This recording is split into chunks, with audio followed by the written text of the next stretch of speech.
Thank you.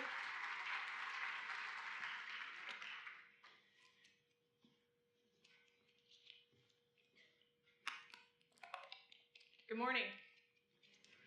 Ooh, I like a reactive audience. Excellent. A lot of times when I speak at schools, I get and then I have to try again because I'm that person. So I'm very honored to come here today and tell you a little bit about my story. To begin with, you need to know that I am a professional bouncer, both literally and figuratively. You'll find out why. So this is me. This is me. Aren't I cute? I'm so cute.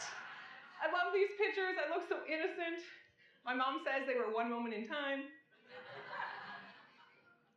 But I was born the youngest of four on a farm just outside of Zurich, Ontario. And I have two older brothers and an older sister, and we were a very active family. And we were always out on the farm helping around with Dad and helping him do his things. And we were being basically farm kids. Until July 29th, 1985. This is, we believe, the last picture of me with two legs that was ever taken. On July 29th, 1985, my brother, this is Caleb, he's my big little brother, if that makes sense, he's next older than me. And we were outside, we were playing, and they were doing some work over by the silos, and they were bringing in some grain from the fields, and they were using a grain auger. Oh, I like an audience that knows what a grain auger is. Excellent. If you don't know what a grain auger is, you've probably seen one if you've driven by any farm. They are a pipe-like instrument. They sit on about a 45-degree angle. They tend to be red, blue, or yellow. And they are inside this tube, they have a corkscrew blade. And the corkscrew blade spins, and what it does is it takes the grain from the wagons or the trucks, and it takes it up and it dumps it into the big round silos. So my brother and I, we had been playing safely over by the house where kids are supposed to play, and we got bored. Bored children, it's a problem.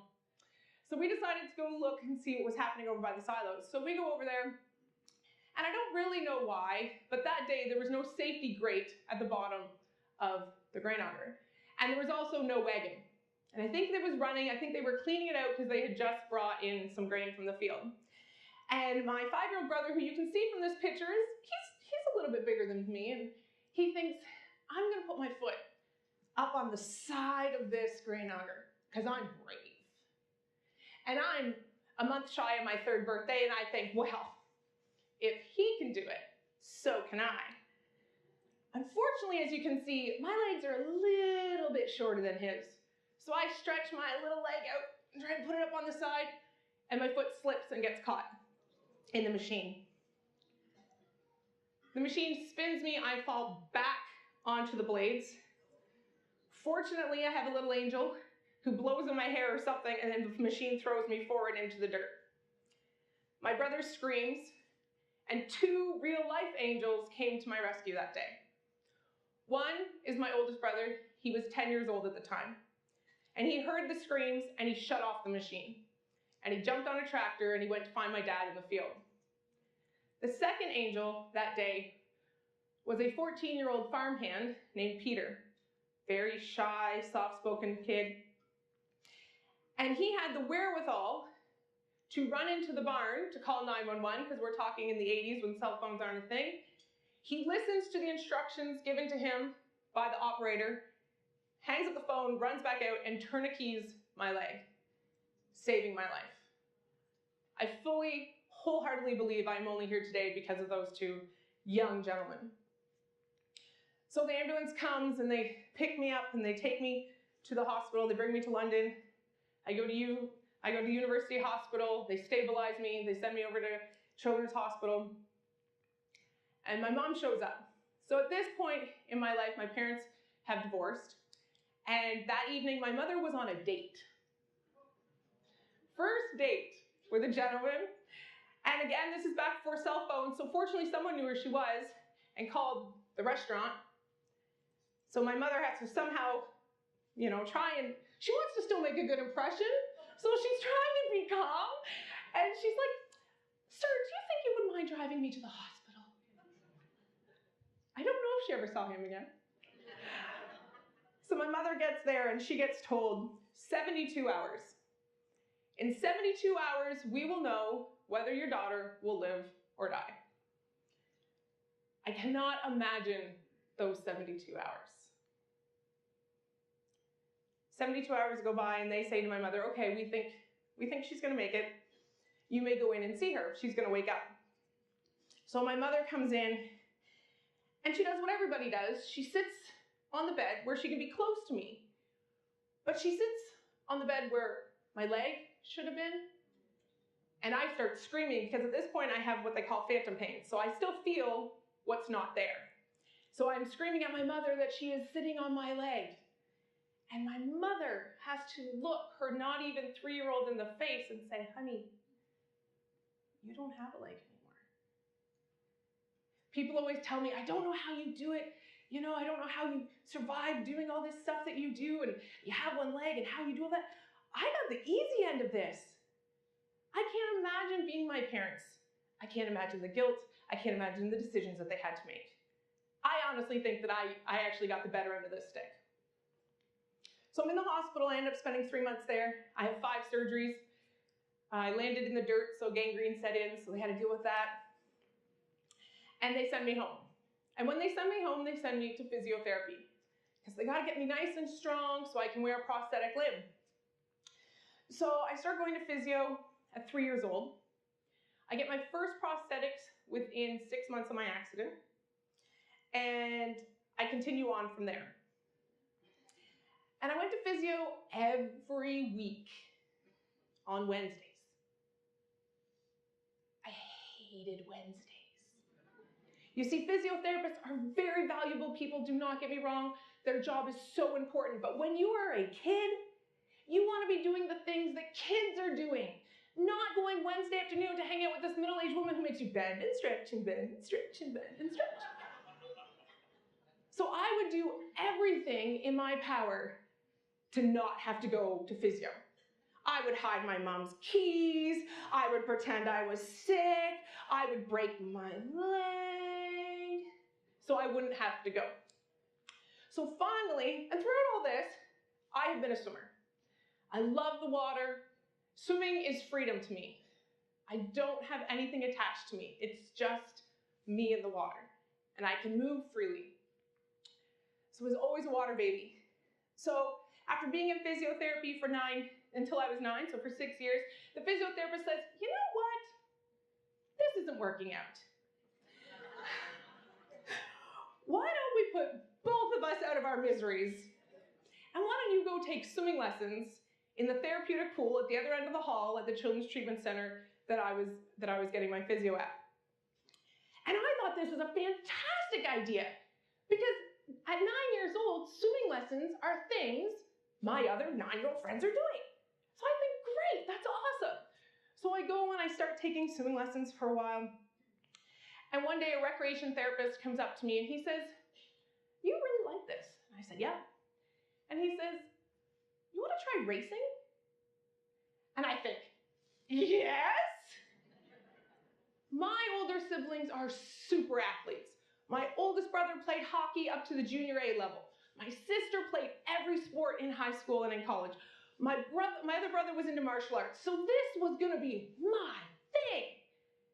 The other reason why at 9 years old this was so important was because gym class.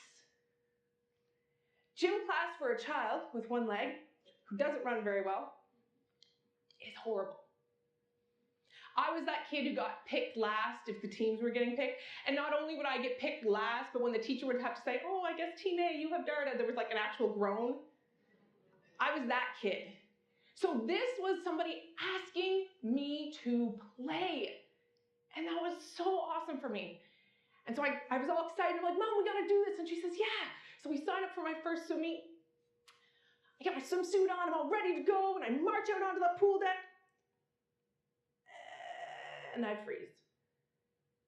And I look around and there's all these people walking around with these really weird glasses on their faces and really weird looking hats on their heads.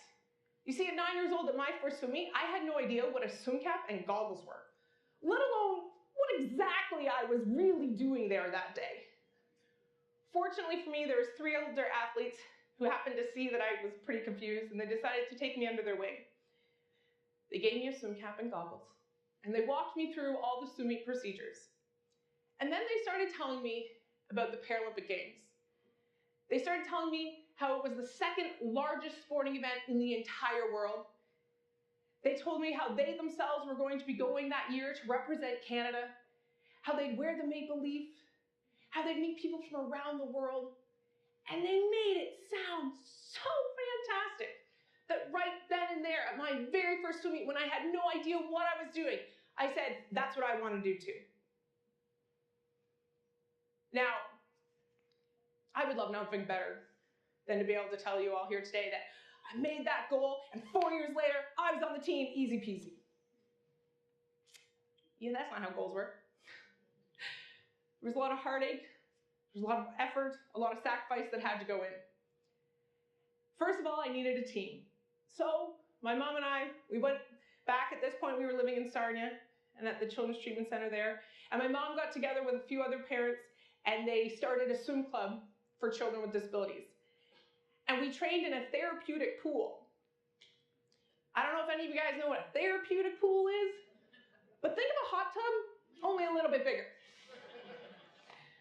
So we trained in this hot tub, and we had volunteer lifeguards as our coaches. And we did okay. We had a lot of fun. I qualified in that little hot tub for my first regionals. I qualified for my first provincials, and somehow I qualified for my first nationals out of that pool. And I went to my first nationals and I thought, I got this. I am one of the best swimmers in my region. I am one of the best swimmers in Ontario. Of course I'm going to be one of the best swimmers in Canada.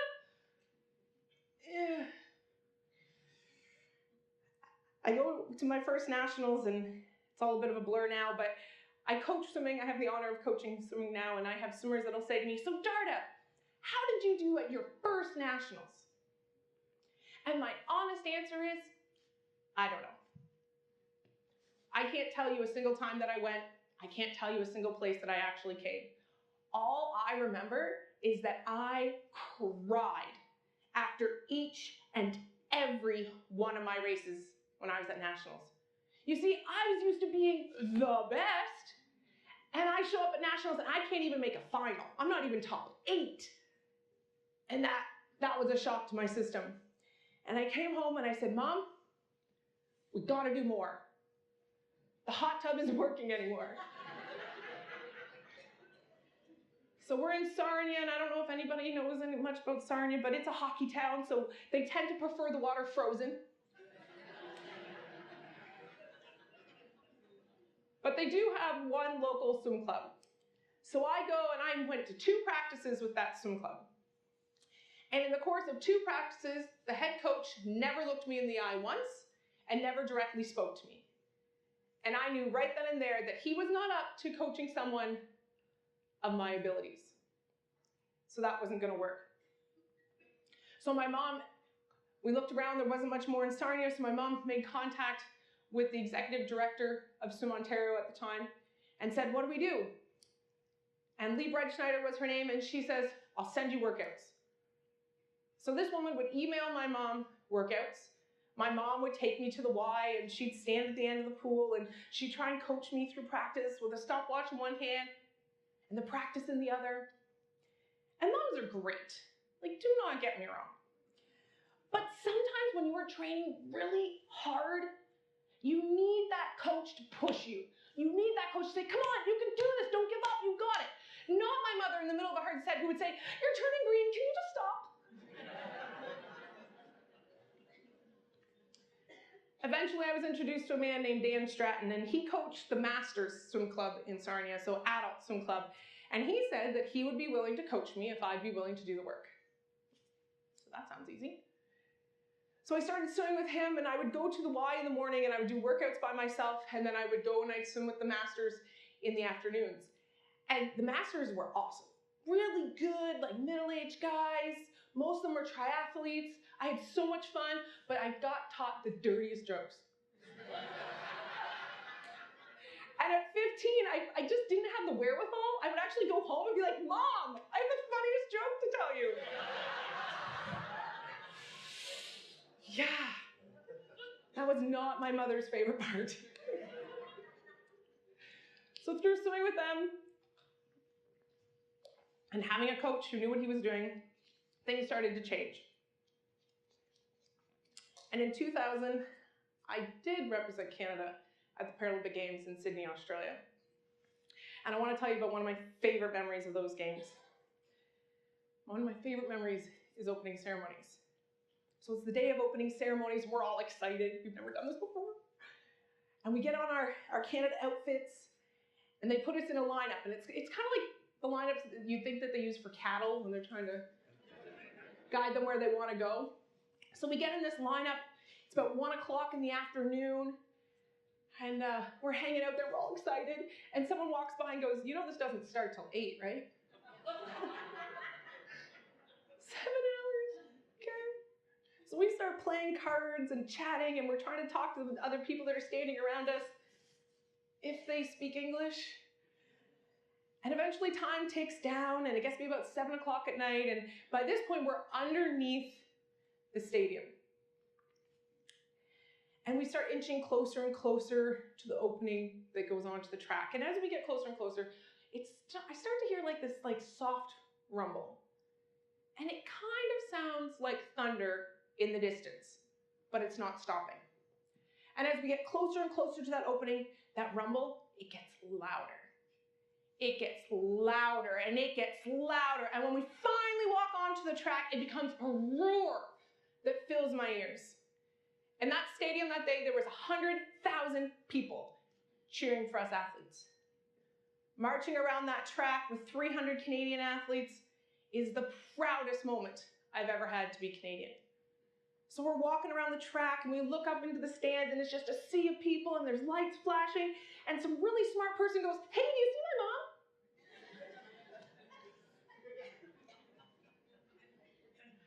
So we make our way around and we take our spots, and then we get a really cool geography lesson as all these nations I had never even heard of walk in. And once everyone's set, the show begins.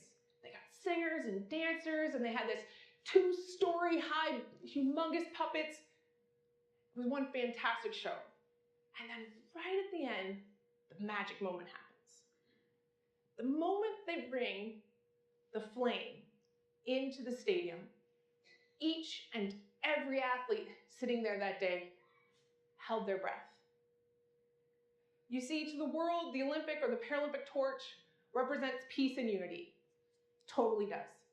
But to those athletes in that stadium on that day, that torch and the lighting of that cauldron represents the biggest event of their entire life. And all of that hard work and all of those sacrifices are about to mean something.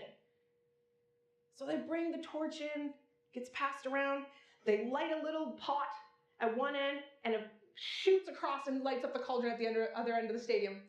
And the largest fireworks display I've ever seen goes off, and the games begin. So at those games, I swam 5 events and I made 3 finals. I had some okay swims, and I had some not so okay swims. My best event is the 400 free. That's the event I made the team off of.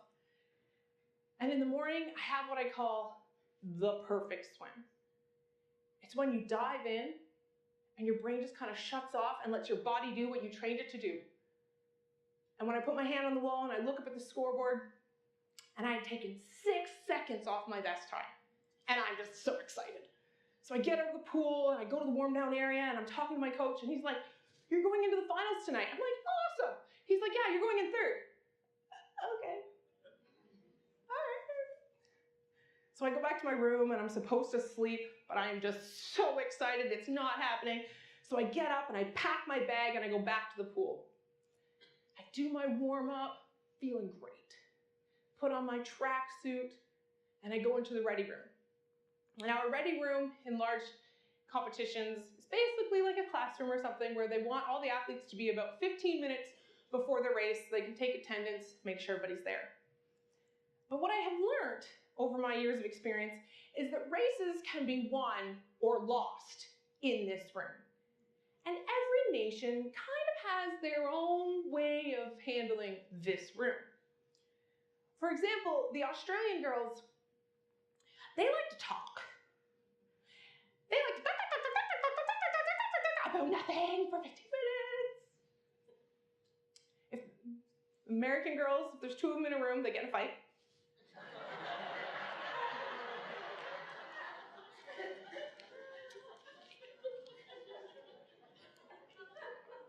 But the German girls are my personal favorites. They come in, they sit down, and they do something along the lines of this.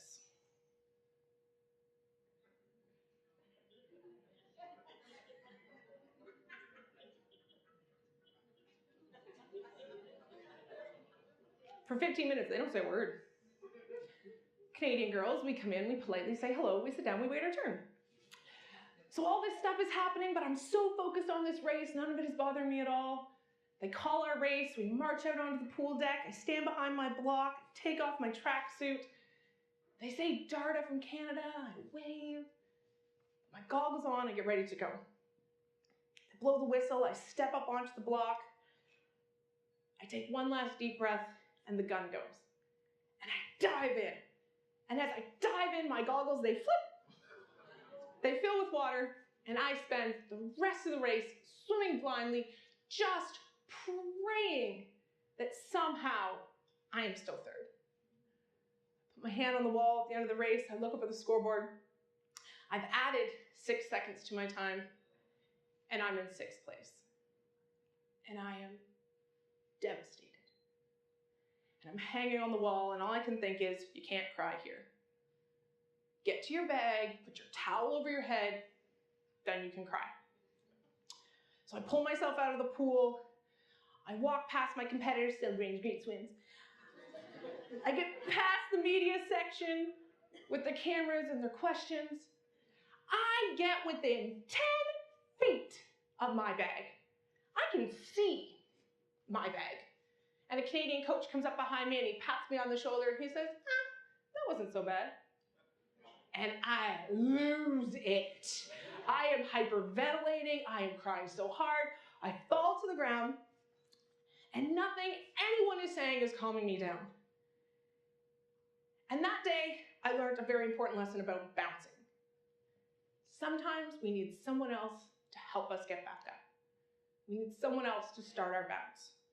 And that day, 2 people were very important. One was one of my teammates. He recognized I was in really big trouble, and he did the number 1 thing a friend should ever do if we are in trouble. He went and he got my mom.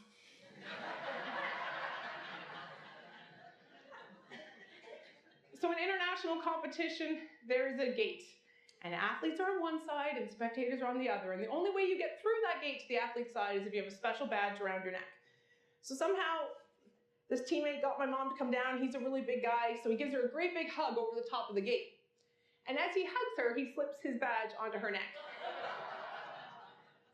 Now, I don't know who was working the gate that day, because my mom does not look like an athlete. But anyways, she comes in, she pulls me up off the floor, and she takes me into the bathroom. She says, okay, Darda, cry. And I give her for 10 minutes. I am sobbing. 10 minutes goes by, and my mom says, okay, Darda, that's enough. She says, Darda, this is one race. This is one moment in your life, and there is so much more ahead of you. And I look at her and I say, but Mom, you don't understand.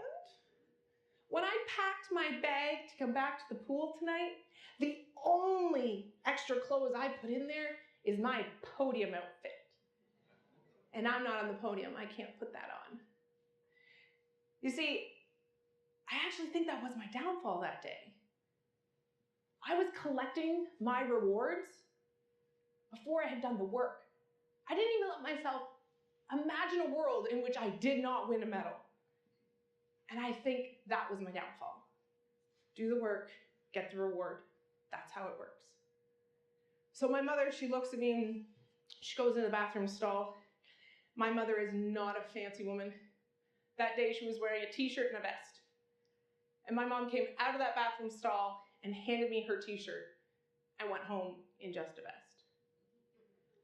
My mom actually gave me the shirt off her back in the moment I needed it most. And that is something I am forever grateful for. So I go back to my room that night, I cry so much more. And I got 2 days to get ready for my next event, and it's the 100 backstroke, and I'm an backstroker. It's good some days, it's not good other days. But I gotta do it. So I swim in the morning, I have an okay swim, I take about a half a second off my best time, and I make it into the finals. And before the finals that night, my coach comes up to me and he says, you know how mad and hurt you were after that 400 free? Let's use that emotion in this race and see what you can do. Well, it must have been really good fuel because I took 2 seconds off my best time and I got just touched at the wall. And I end up 4th. See, and that's the reaction I get everywhere. We have this idea in the world about sport that 4th is the first loser. Right? You've all heard it, you're laughing. I don't get it. If I have done everything that I possibly can, I have no reason to be ashamed. And that day, I certainly was not. I was so ecstatic. I had come back from one of the worst experiences of my entire life in front of the entire world. I came back. So I'm so excited. I hop out of the pool. I hop over to the girl who got 3rd. I wrap my arms around her. I say, congratulations. And she goes, weird. So at this point, I think my games are done. Had some good swims. Had some not so good swims. But the coaches tell me they have another idea. They want me to swim on the 4x100 medley relay team. And I think, great. Relay is really special. You have to be selected. So I'm like, awesome. All right. Who else is on the team with me?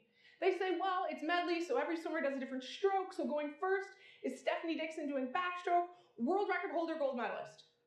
Okay. Second, doing breaststroke is Jessica Sloan, world record holder, gold medalist. I like our odds here, guys. All right. Who else? Third, Elizabeth Walker, butterfly, gold medalist, world record holder. And you.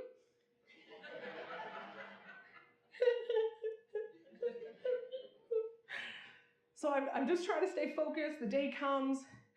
We get ready for our race. We do our warm-up. We put our tracksuits on. We go into the ready room. This time there's 4 times as much arguing and 4 times as much staring and 4 times as much talking. So Liz, she's the calm, cool, collected one of us. She's the veteran. She gets us into a huddle in the corner. She just tries to keep us calm. We walk out onto the pool deck. We stand behind our block. We take a nice big bow, get all ready to go. And I'm a freestyler, so I go last. So I get to stand on the deck and watch as my teammates swim. And by the time I step onto the block, we have got a fantastic lead. And I'm waiting for Liz to come in, and I'm looking down at my hands, and they're moving like this. I have never been more nervous in my entire life. So Liz comes in, and I dive in, and I start swimming, and I am feeling great. Long and strong and smooth. All the things a swimmer wants to feel. 100 meters at the Olympics or the Paralympics is 2 lengths of the pool. So I get about halfway back down the pool, and I breathe to my right, and I see splashing. And I think, oh no, somebody caught me. With a great lead, and I just blew it. And in that instant, I have a choice to make. I choose to fight, I choose to give up. But this isn't about me. I have 4 teammates on the end of the pool who are cheering and want nothing more than for me to fight for them. So I pour every last ounce of energy I have into this race. I slam my hand onto the wall. I turn to my right to see if I beat the girl. And there's no one there. It turns out that splashing that I had seen was the girl in the next lane going this way down the pool. When I was going that way down the pool. And just to make it like a little bit more embarrassing, My mom tells me later, like all of us parents were sitting in the stands watching you swim and you're all by yourself, but all of a sudden you just took off like your bum was on fire. Great, you noticed. Awesome. So I get up out of the pool, we are ecstatic. We're jumping up and down, we're hugging each other.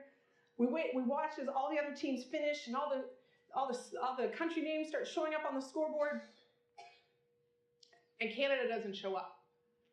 And I stop breathing because I think, if anything went wrong, it's on this girl.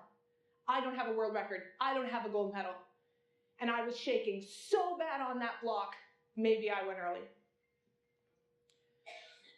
So Liz, again, she's the calm, cool veteran. She says, okay, ladies, this is what we're going to do. We're going to turn our back to that scoreboard. We're going to count to 10. Then we're going to turn and look, and Canada will be there.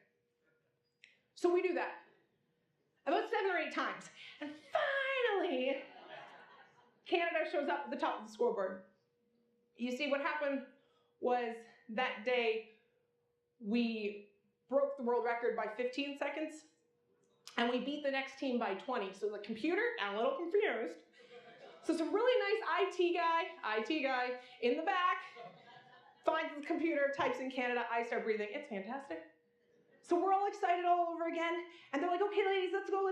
They push us over to where the media is. And the guy from Canada sticks his microphone in my face and says, so Derda, how was that race? And I look at him and I go,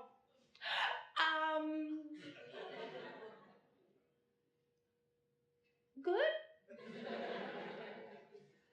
So attention for the Paralympics has grown exponentially, but in 2000, they showed 2 2-hour specials 2 weeks after the event on CBC. So I got to be at home in my living room with all my friends and watch myself on national television go, good? Shining moment, shining moment. So they're rushing us into the back. They're like, okay, ladies, put on your podium outfit. And I say, right, about that. I didn't want to jinx things, so I didn't bring mine. So I have to go up to the team manager and whisper in her ear that I don't have mine. If looks could kill, I would no longer be here. And she runs out of the room.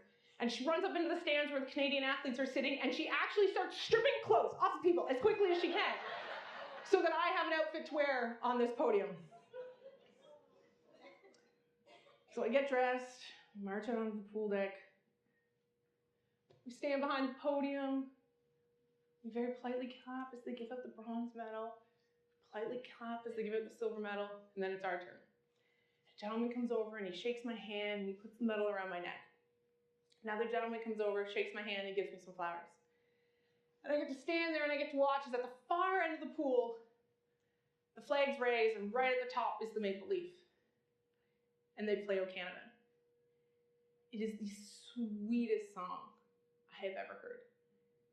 It was also the shortest version of O Canada I've ever heard as well. Because it was over in a flash.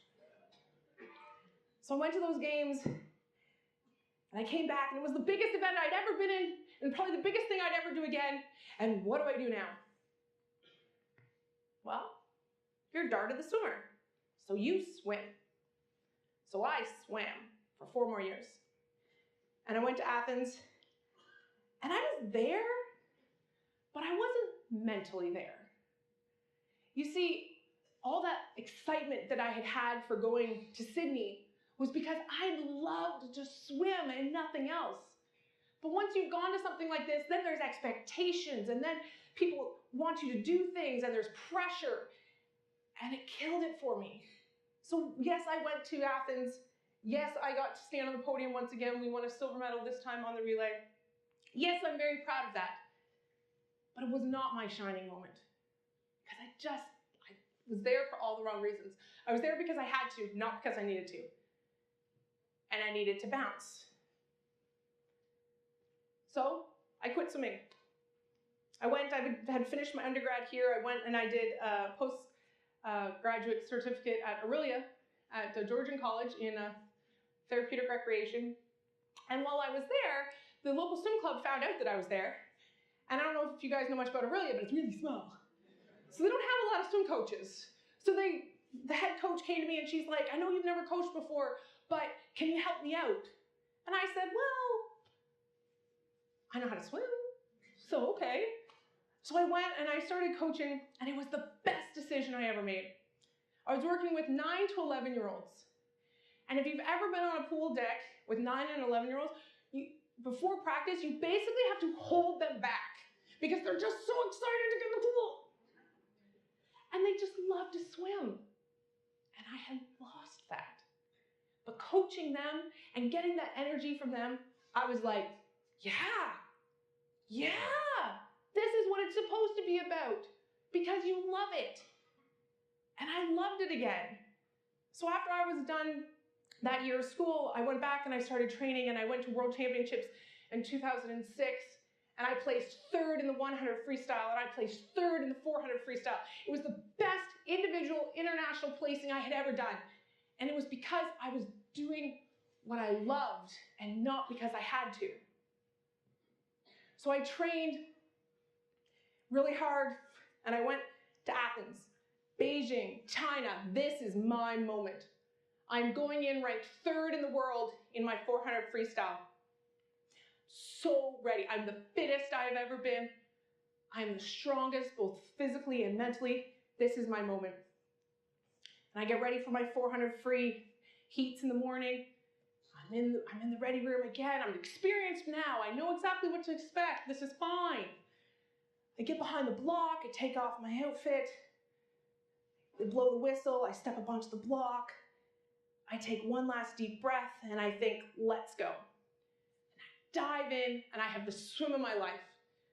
Never gone faster. Won my heat by 6 seconds. This is my moment. This picture was taken as I was walking across the pool deck right after the heats in the morning. That is a smile of triumph.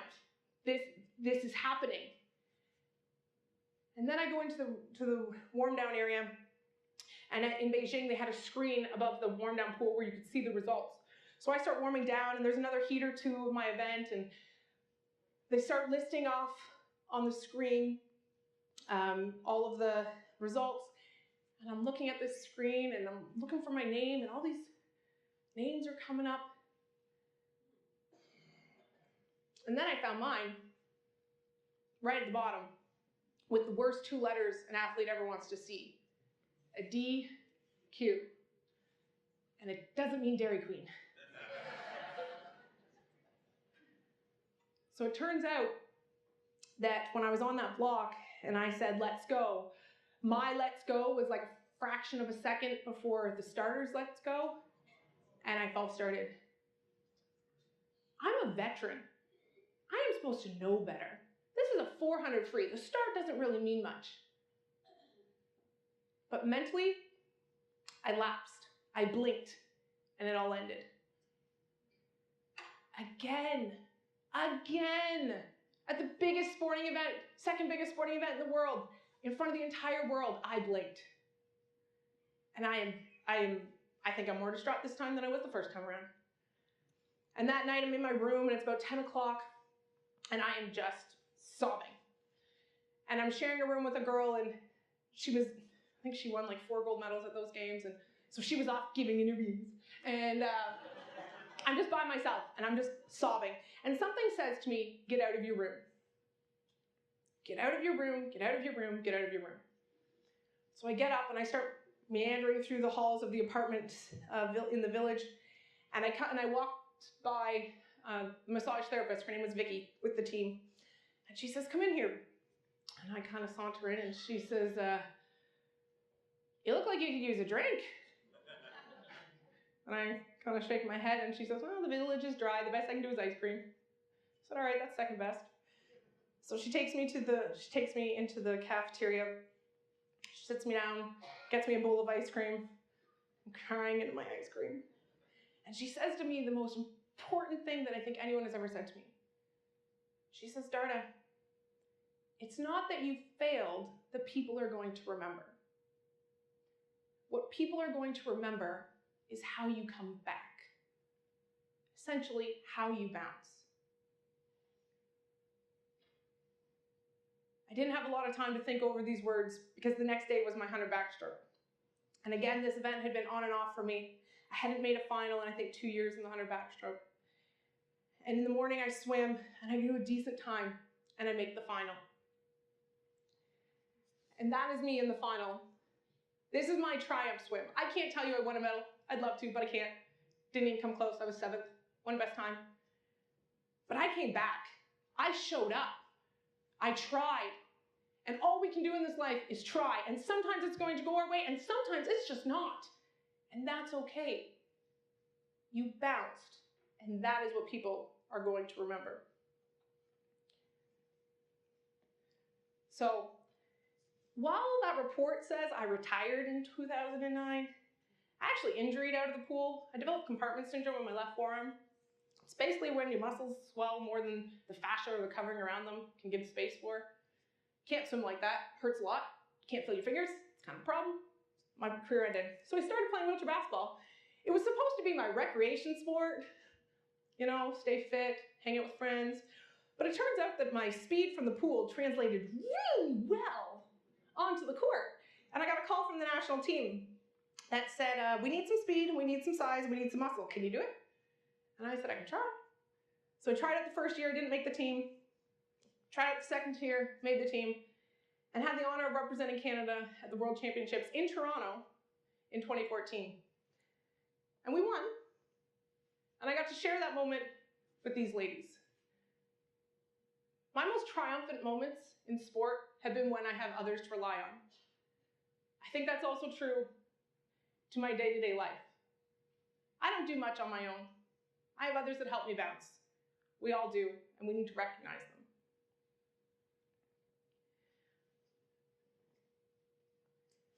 This is 2016, I got to go to the Paralympic Games. I'd love to tell you we medaled, but we didn't. We got 5th.